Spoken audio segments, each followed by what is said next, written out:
Espagnol, Wolof. Si tu es vraiment débutant en espagnol, tu dois obligatoirement connaître ces expressions ou bien ces mots. Vamos.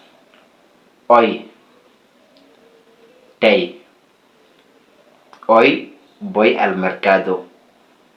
Tey damay dem marché. Mañana.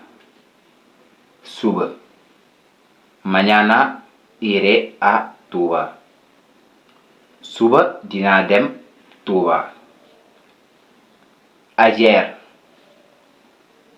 Démb. Ayer había comido arroz.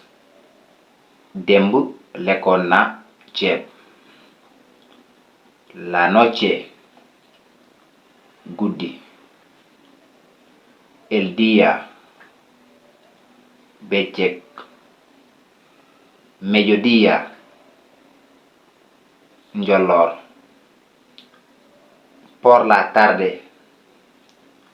Ngoon. Et comment on dit daa sedd tey en espagnol? Dis-le-moi dans les commentaires. Abonne-toi, like et partage la vidéo. Merci beaucoup.